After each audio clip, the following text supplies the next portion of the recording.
सध्या विदर्भामध्ये उष्णतेची लाट सुरू असून दुपारच्या वेळेला घराच्या बाहेर निघणं अवघड झालेलं आहे। त्यातच प्राणी संग्रहालयातले जे प्राणी आहे त्यांना देखील या उन्हांच्या झळा सहन करावा लागत आहे।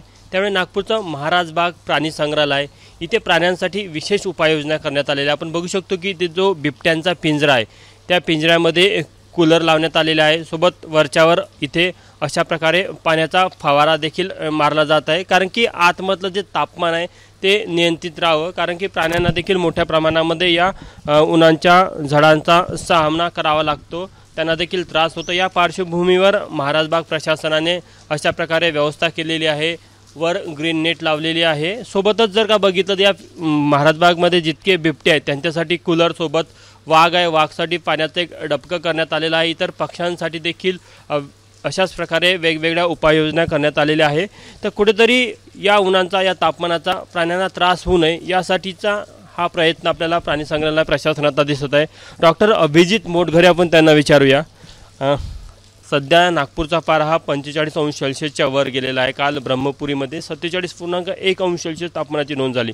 कडक ऊन आहे। प्राण्यांना कशा प्रकारे त्रास होतो या उन्हाचा? प्राण्यांना त्यांना पण उन्हाचा त्रास होतो जसा आपल्याला होतो। त्यासाठीच आपण जे बिबटे आहेत त्यांच्याकरता आपण 2 कूलर लावलेले आहेत। भालूसाठी 1 कूलर लावलेला आहे। त्याच्यानंतर जे चिडियाघर आहेत, जे पक्षी आहेत त्याच्यासाठी 1 कूलर लावून ठेवलेला आहे आपण। त्याच्यानंतर वाघासाठी एक स्पेशल डबकं तयार करून ठेवलेलं आहे, जेणेकरून तिथे ते पाणी 24 तास राहतं आणि वाघाला जेव्हा जेव्हा वाटेल तेव्हा तो त्या पाण्यामध्ये जाऊन त्याचं बॉडी टेम्परेचर जे आहे ते मेंटेन करू शकेल। तसेच जे घरं आहे त्या प्राण्यांचे त्याच्यावरती ग्रीन नेट लावलेली आहे, जेणेकरून डायरेक्ट सनलाईट जे आहे, सूर्यप्रकाश जो आहे तो त्यांच्या घरामध्ये जायला नको आणि गरम व्हायला नको।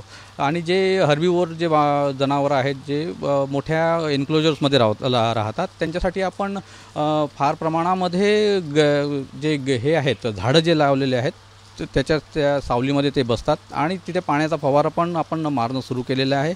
आणि त्यांचे जे घर आहे त्याच्यामध्ये ग्रीन नेट लावून ठेवलेली आहे, जेणेकरून गरम हवा जी आहे ती त्यांच्या घरामध्ये जायला नको।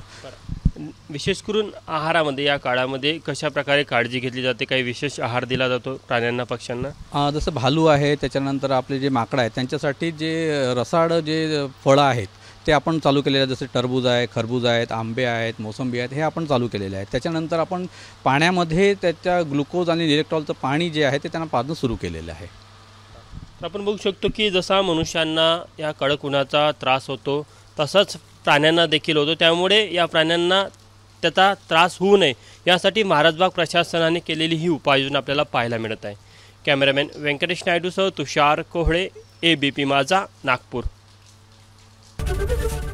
ABP माझा, उघडा डोळे बघा नीट।